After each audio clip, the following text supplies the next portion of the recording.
نعرے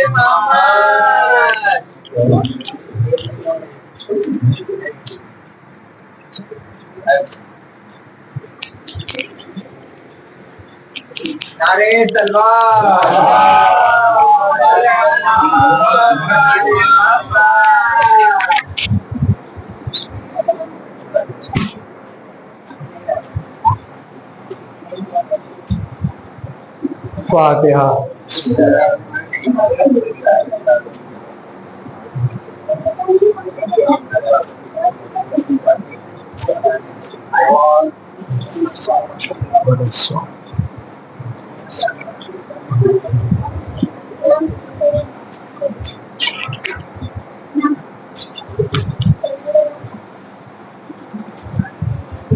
لا حول ولا قوة إلا بالله العلي العظيم. أعوذ بالله من الشيطان الرجيم. بسم الله الرحمن الرحيم. الحمد لله الذي هدانا لهذا وما كنا لنهتدي ولولا أن هدانا الله لقد جاءت رسل ربنا بالحق والصلاة والسلام على أشرف الأنبياء والمرسلين سيدنا ونبينا وشفيع ذنوبنا وحبيب قلوبنا ومولانا ومولى الثقلين جد الحسن والحسين أبي القاسم محمد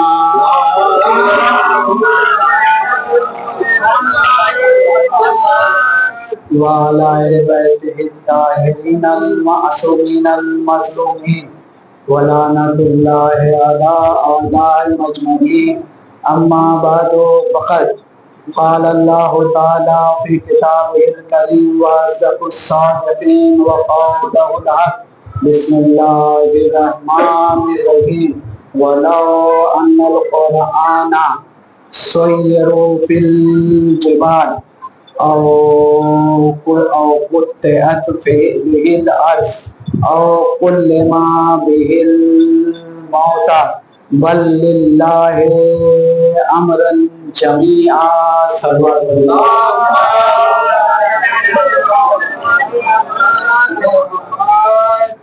عزیزان محترم، میرے معزز سامعین، اس سے پہلے کہ میں اپنے کلام کا آغاز کروں اب حضرات سے ایک دو باتیں عرض کر دوں کہ یہ مجلس ایام حضرات کی مجلس ہے اور جب سے فلک پہ ماہ محرم کا چاند نظر آیا آپ حضرات مسلسل غم حسین میں مصروف ہیں. ایک دکھیاری ماں کو اس کے لال کا بوسہ دے رہے ہیں. انشاءاللہ خداوند عالم ہماری اس عبادت کو قبول فرمائے. روز محشر ہمارے لیے شفاعت کا باعث فرمائے. اور عزیزان محترم، اللہ کا بہت بڑا احسان ہے، اس کا کرم ہے کہ خداوند عالم نے ان امیروں کے ساتھ ہمیں بیٹھنے کا موقع فراہم فرمایا جو یہاں بھی امیر ہے اور وہاں بھی. اور یا جملے کو بدل کے یوں کہوں کہ خداوند عالم نے ہمیں جنت نما ماحول میں بیٹھنے کا موقع عطا فرمایا. کچھ عرض کر رہا ہوں عزیزان محترم، توجہ چاہ رہا ہوں. اگر روایت نہ ہوتی تو شاید یہ بات میں نہیں کہتا، تو عرض کر دوں آپ کی خدمت میں کہ جو ہم یہاں بیٹھے ہیں یہ جنت نما ماحول میں بیٹھے ہیں. عزیزان محترم، توجہ چاہ رہا ہوں. جناب رسول خدا مسجد نبوی میں تشریف فرما تھے. اتنے میں جبرائیل آتے ہیں اور جناب رسول خدا سے کہتے ہیں کہ اے میرے رسول، آپ جناب فضا اور جناب سلمان سے کہہ دیجئے، انہیں بشارت دے دیجئے کہ آپ کو جنت میں داخل کیا جائے گا. کس کو؟ جناب فضا اور جناب سلمان. عزیزو، تاریخ بتاتی ہے کہ جب یہ پیغام لے کے جبرائیل چلے ہوں گے اور رسول تک یہ پیغام پہنچا ہوگا اور جب لوگوں نے سنا ہوگا تو کتنے مکروہ چہرے اور مکروہ ہو گئے ہوں گے. کچھ عرض کر رہا ہوں عزیزان محترم, توجہ چاہ رہا ہوں ایک ایک جملے پہ کہ اب ادھر جناب سلمان کو قریب بلایا. بلانے کے بعد رسول نے فرمایا کہ اے سلمان مبارک ہو کہ تمہیں خداوند عالم نے جنت میں داخل ہونے کی بشارت دی ہے اور ساتھ میں فضا کو بھی دی ہے. اللہ اکبر, فضا کو بھی دی ہے. تو عزیزان محترم توجہ چاہ رہا ہوں ایک ایک جملے پہ. یہاں پہ جناب رسول خدا نے کیا فرمایا بحکم خدا کہ اے سلمان خدا نے تمہیں اور فضا کو جنت میں داخل کرے گا, یہ بشارت دی ہے. اب ادھر جیسے ہی حکم ملا جناب سلمان بیت اللہ سے بیت ولی اللہ کی طرف چلے. کچھ عرض کر رہا ہوں عزیزان محترم, جناب سلمان بیت اللہ سے بیت ولی اللہ کی طرف چلے اور جانے کے بعد دق الباب کیا. عزیزان محترم الحمدللہ آپ لوگ شہر میں زندگی گزار رہے ہیں, بہت ترقی یافتہ زندگی ہے یہاں کی اور پیش رفت ہو رہی ہے. میں آپ سے عرض کرنا چاہتا ہوں کہ جب آپ کسی کے دروازے پہ دق الباب کریں گے تو اندر سے کیا آواز آئے گی کہ آپ کون ہیں.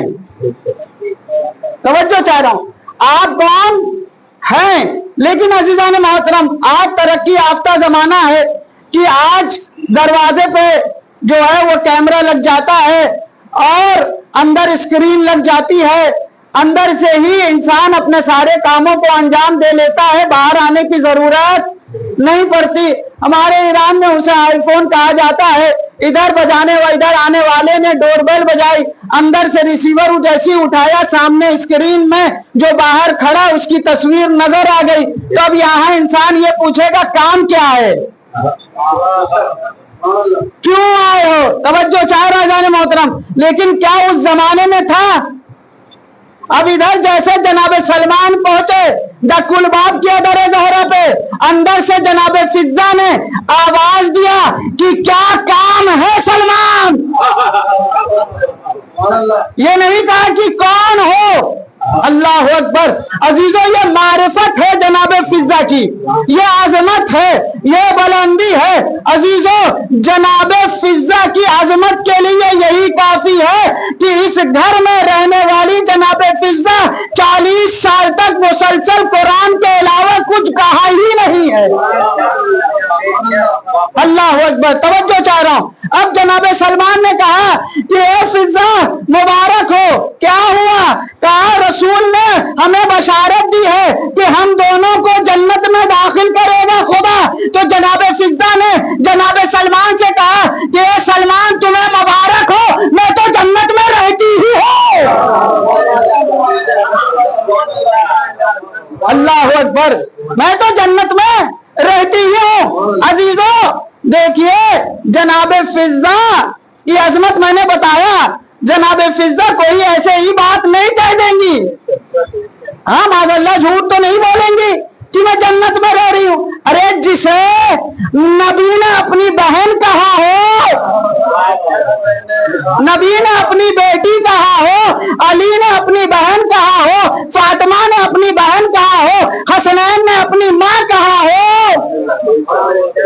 اللہ اکبر, اللہ اکبر. وہ فضا توجہ چاہ رہا ہوں کیا کہا بھائی میں تو جنت نما ماحول میں رہتی ہی ہوں. عزیزوں بات سمجھ میں نہیں آئی تو فضا کہیں گے یہ بتاؤ کہ جنت کا مطلب کہا کیا ہے.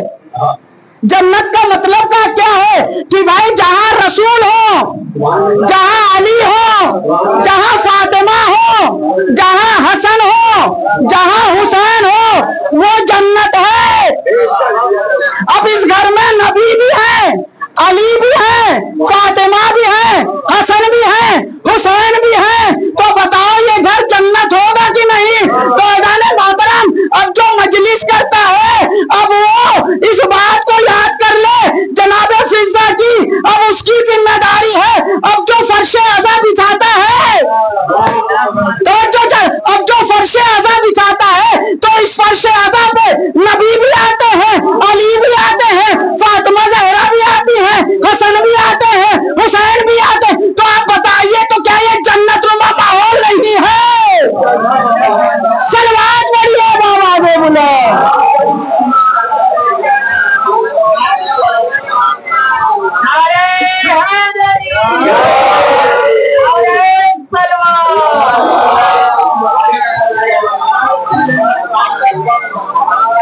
اللہ اکبر. یہ فرش ازا کی عظمت ہے. عزیزو جہاں بھی فرش ازا بچ جائے ضرور چلے جایا کرو, اس لیے کہ یہاں رزق تقسیم ہوتا ہے. اب تمہیں جس چیز کی ضرورت ہے فرش ازا پہ مانگ لو, سب مل جائے گا. اللہ اکبر. فرش ازا کی اہمیت ایک واقعہ آپ کی خدمت میں عرض کر دوں, زیادہ وقت نہیں ہے, دامن وقت میں انشاءاللہ کچھ باتیں ہیں وہ آپ کی خدمت میں عرض کر دوں. جب بات آ گئی ہے تو فرش ازا کی اہمیت آپ کو بتاتا چلوں کہ آیت اللہ ہستئی اپنے زمانے کے بہت بڑے مرجع, آپ ان کو گوگل وغیرہ پہ آپ سرچ کر لیجئے گا ان کے بارے میں. آیت اللہ ہستئی اپنے وقت کے بہت بڑے مرجع, اور عزیزو وہ تلاش کر کر کے مجلسیں پڑھا کرتے تھے. ہم جیسے آج بڑے ذاکرین ہو جاتے ہیں تو ان کے لیے پروٹوکول, اور جب تک کہ بلایا نہ جائے تب تک کی ساری چیزیں نہ ہو تب تک وہ جاتے نہیں. لیکن آیت اللہ ہستئی اس وقت کے مرجع تھے, اس وقت کے مرجع تھے. لیکن وہ جہاں بھی کوئی بھی کہہ دیتا تھا, بلکہ نہیں وہ تو وہاں جا کے کہہ دیں کہو تو مجلس پڑھ دوں. اللہ اکبر. یہ کیٹیگری کے ہونے کے باوجود بھی, لیکن ایک سال آیت اللہ ہستئی نے یہ عہد کیا کہ میں اس فرش ازا پہ جا کے اب کی محرم میں عشرہ پڑھوں گا جس فرش ازا کی مجلس شہزادی قبول کرتی ہوں گی. کچھ عرض کر رہا ہوں زان محترم, جس فرش ازا کی مجلس شہزادی قبول کرتی ہوں گی, جو خاص طور سے ان کی نظر میں اس فرش ازا کی عظمت ہوگی, کس کی؟ شہزادی کی نگاہ میں اس سال اس فرش ازا پہ جا کے مجلس پڑھوں گا. دن گزرتا رہا, آخر ماہ محرم کے ایک آدھ دو دن بچے ہیں, اور انہوں نے عمل بھی انجام دیا کہ کسی طرح جو ہے مجھے پتا چل جائے کہ بھائی کون سی ایسی جگہ ہے جہاں شہزادی خصوصی ان کی توجہ ہے اس فرش ازا پہ, توجہ چاہ رہا ہوں. اور اتفاق سے چاند رات آ گئی, چاند رات بھی گزر گئی, اور اتفاق سے پہلی محرم بھی گزر گئی.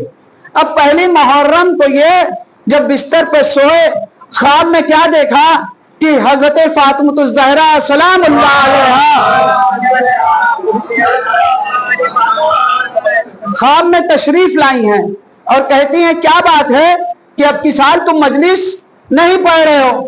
تو آیت اللہ ہستئی نے کہا کہ شہزادی معاف کریے گا, اصل میں نے آپ کی منت مانا ہے کہ میں آپ کی مجلس وہی پڑھوں گا اسی فرش ازا پہ جس کو آپ قبول کرتی ہوں. شہزادی نے کہا کہ جو بھی جہاں بھی جس حالت میں بھی فرش ازا بچھاتا ہے میں اس کی مجلس قبول کرتی ہوں. توجہ چاہ رہا ہوں جانے محترم, پوری توجہ بھائی. جہاں بھی جو بھی جس حالت میں فرش ازا بچھاتا ہے میں اس کی مجلس کو قبول کرتی ہوں.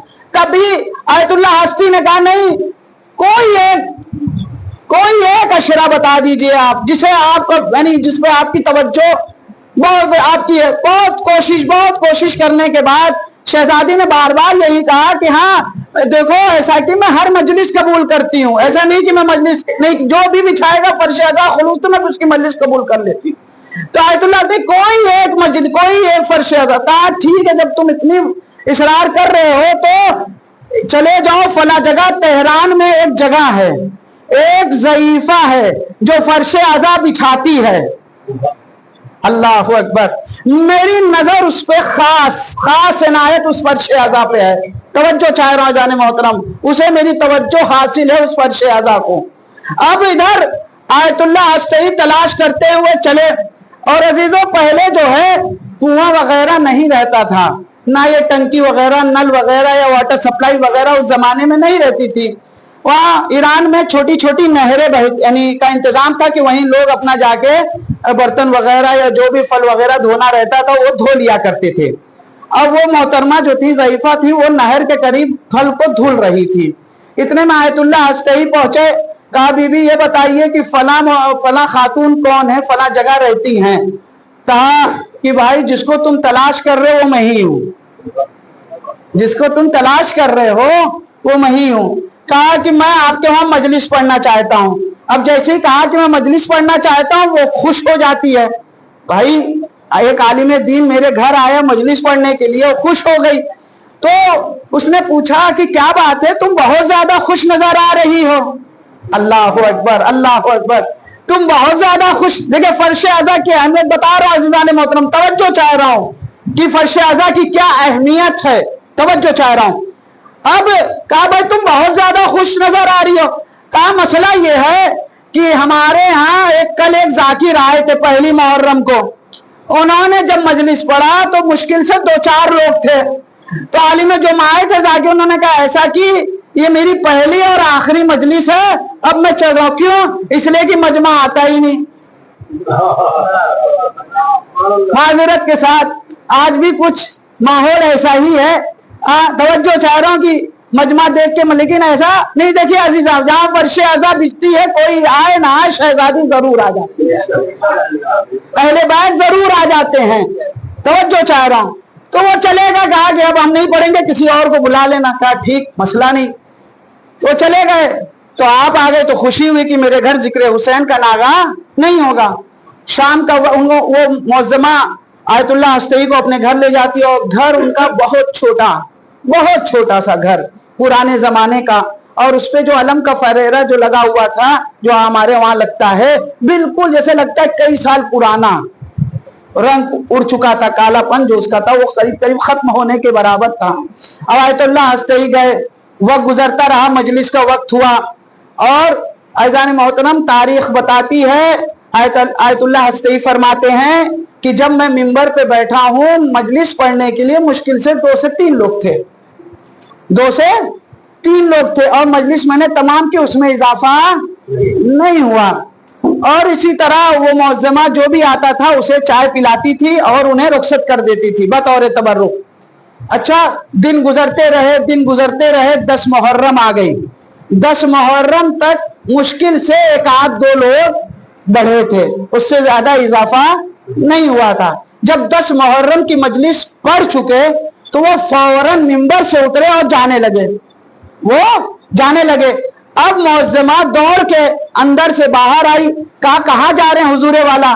کہا میں جا رہا ہوں اپنے گھر، مجلس تمام ہو گئی، خدا حافظ۔ کہا نہیں، یہ ہدیہ آپ کو لے کے جانا ہے۔ اللہ توجہ چاہ رہا، ہدیہ آپ کو لے کے جانا، ایسے آپ کو نہیں جانے دوں گی۔ کہا نہیں، دیکھو 10 محرم ہے، میں ہدیہ نہیں لوں گا۔ کہا میں آپ 10 محرم کے ہدیہ نہیں دے رہا ہوں، بلکہ اس سے پہلے جو مجلسیں آپ نے پڑھی اس کا ہدیہ دے رہی ہوں۔ اللہ اکبر، توجہ چاہ رہا ہوں۔ تو اس نے کہا نہیں میں نہیں لوں۔ کہا حضور والا میں سال بھر محنت کرتی ہوں، دوسرے کے گھر میں جا کر، ان کے گھر جا کے محنت کرتی ہوں، سال بھر پیسہ میں اکٹھا کرتی ہوں، ایک وقت کھانا کھاتی ہوں تو ایک وقت بھوکی رہتی ہوں، تب کہیں جا کے میں اس عشرے کی مجلس کا پیسہ میں اکٹھا کر پاتی ہوں۔ آپ کو ہر حالت میں یہ ہدیہ لے کے جانا پڑے گا۔ تو عزیزان محترم توجہ چاہ رہا ہوں، پوری توجہ۔ اب آیت اللہ ہستئی کہتے ٹھیک ہے، جب تو نے اتنا اصرار کیا ہے تو یہ بتا، میں یہ تیرا ہدیہ لے لیتا ہوں، لیکن یہ بتا کیا تیرے ساتھ اس گھر میں کوئی اور بھی رہتا ہے؟ تیرے ساتھ کوئی اور بھی خاتون رہتی؟ کہا نہیں، میں اکیلی اور تنہا رہتی ہوں۔ کہا نہیں، مجھے تو تیرے ساتھ ایک اور بی بی کی رونے کی آواز میرے کانوں تک پہنچتی ہے۔ اللہ اکبر، اللہ اکبر، توجہ چاہ رہا ہوں جان محترم، ایک اور بی بی کی رونے کی آواز پہنچتی ہے۔ جب بہت اصرار ہوا تو معظمہ نے کہا کہ وہ کوئی اور نہیں، وہ شہزادی فاطمہ ہے، جو اس فرش ازا پہ آتی ہے اور اپنے لال پر گریا کرتی ہے، اور اس عشرے میں ان کی خاص نظر ہے۔ اللہ اکبر۔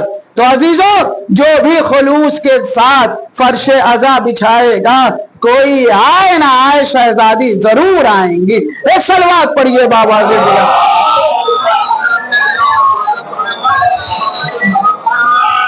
ایک اور صلوات پڑھ دیں بابا۔ بس عزیزو، میں اپنے موضوع کی طرف آتا ہوں، نہیں تو تشنا رہ جائے گا۔ خداوند عالم اپنی پاک و پاکیزہ کتاب قرآن مجید میں ارشاد فرما رہا ہے، وَلَوْ أَنَّ الْقُرْآنَ، توجہ چاہ رہا ہوں، سُيِّرَتْ فِي الْجِبَالِ أَوْ قُطِّعَتْ فِي الْأَرْضِ أَوْ كُلِّمَ فِي الْمَوْتِ بَلِ اللَّهِ أَمْرًا جَمِيعًا۔ عزیزان محترم، یہ وہ کتاب ہے جس میں کوئی شک نہیں، ولا رتبن ولا یابسن الا فی کتاب مبین، یہ وہ کتاب ہے جس میں ہر خشک و تر کا مسئلہ موجود ہے۔ تو عزیزان محترم ایک بات اور عرض کرتا چلوں، یہ ہے کتاب امر، توجہ چاہ رہا ہوں، اور اہل بیت کیا ہے؟ اولی الامر، اس کو توجہ چاہ رہا ہوں، اس کو رکھیے گا ذہن میں، انشاءاللہ بات آگے میں واضح کروں گا۔ عزیزان محترم قرآن کیا فرما رہا ہے؟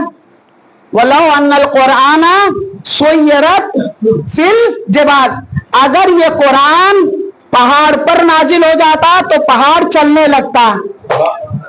کچھ عرض کر رہا ہوں عزیزان محترم، اگر یہ قرآن پہاڑ پر نازل ہوتا تو پہاڑ چلنے لگتا، اور قطعت بِهِ الْأَرْضُ، اور اگر یہ قرآن زمین پر نازل ہوتا تو زمین سمیٹنے لگتی۔ توجہ چاہ رہا ہوں۔ پھر اس کے بعد خداوند عالم ارشاد فرما رہا ہے او کلما بہل موتا، یہ وہ قرآن ہے اگر مردے پہ پڑھ دیا جائے تو مردہ زندہ ہو جائے گا۔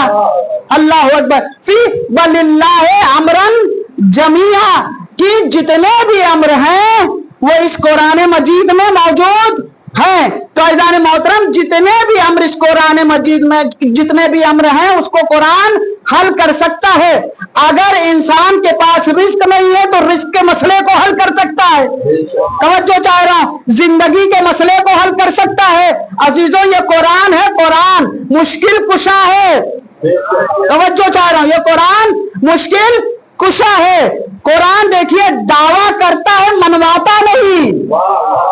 عرض کر رہا جانے محترم، قرآن دعویٰ کرتا ہے، منواتا نہیں ہے جانے محترم۔ جتنے بھی امر ہیں یا تو پھر ان آیتوں کو نہ مانیے، اگر مان رہے تو یہ ماننا پڑے گا کہ جتنے بھی امر ہیں وہ قرآن مجید میں موجود ہے۔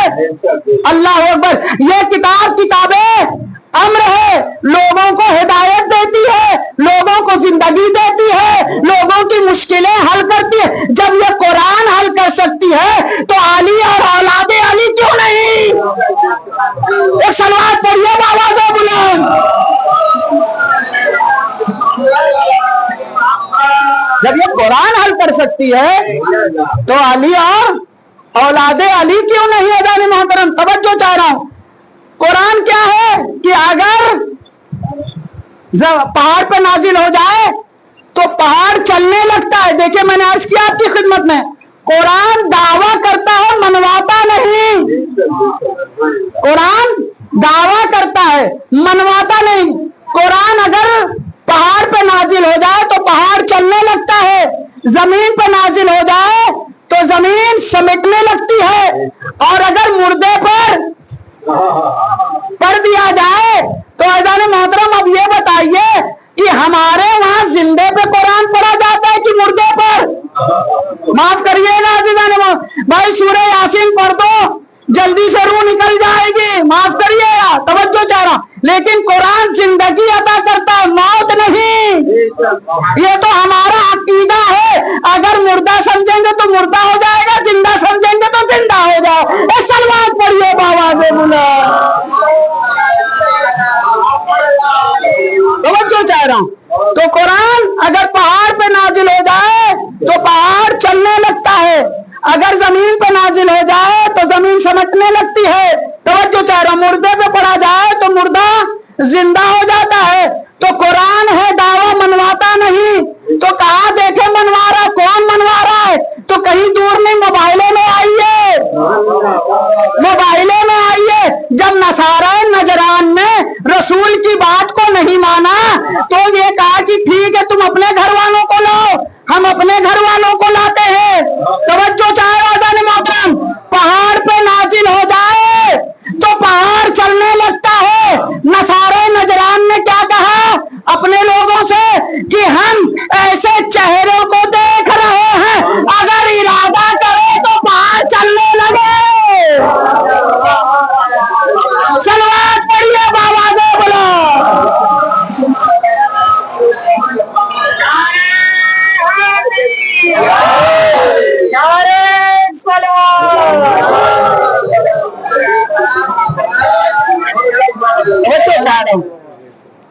بھائی اگر یہ ارادہ کر لیں تو پہاڑ چلنے لگتا ہے۔ توجہ چاہ رہا جانے محترم. اور قطعت بہل عرض، اگر قرآن زمین پر نازل ہو جائے تو زمین سمٹنے لگتی ہے. اب جاؤ بھائی، سب کے گھر میں قرآن ہے، مسجد میں قرآن ہے، کیا وہاں کی زمین سمٹی؟ توجہ چاہ رہا ہوں عزیزان محترم، توجہ چاہ رہا ہوں. اب عزیزان محترم بھائی، قرآن دعویٰ کرتا ہے، منواتا نہیں. فرائض السنتین اہل سنت کی بہت ہی مشہور و معروف کتاب ہے. مصاحب فرائض السنتین لکھتے ہیں کہ شیعوں کا 12واں کعبے سے ظاہر ہوگا. توجہ چاہ رہا جانے محترم، کیا کہا انہوں نے کہ شیعوں کا 12واں کہاں سے ظاہر ہوگا؟ کعبے سے ظاہر ہوگا. ایزان محترم متفقہ فیصلہ ہے، وہ ان کی بھی بڑی بڑی کتابوں میں ہے کہ 12ویں امام کہاں سے آئیں گے؟ کعبے سے ظاہر ہوں گے. توجہ چاہ رہا ایزان محترم، میں ان سے یہ کہنا چاہتا ہوں بھائی، بغداد شریف سے کیوں نہیں ظاہر کر لیتے؟ اجمیر سے کیوں نہیں ظاہر کر لیتے؟ اللہ اکبر. تو میں پروردگار سے کہتا ہوں یا اللہ یہ کعبے سے کیوں؟ تو پروردگار کہے گا دیکھو مجھے اول کو آخر سے ملانا ہے. توجہ جانے محترم، مجھے اول کو آخر سے ملانا ہے. جہاں سے پہلا آئے گا وہاں سے آخر آئے گا. ایک سلوات پڑھیے بابا سے بلا.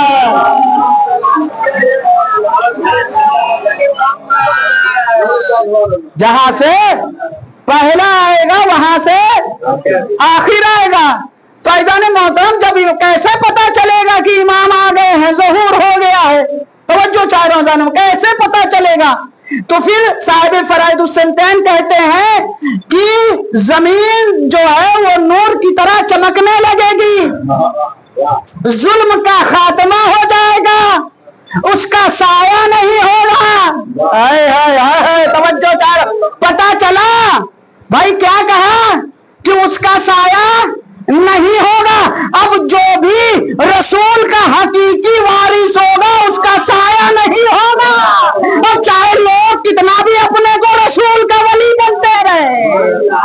ایک سلوات پڑھیے بابا دے.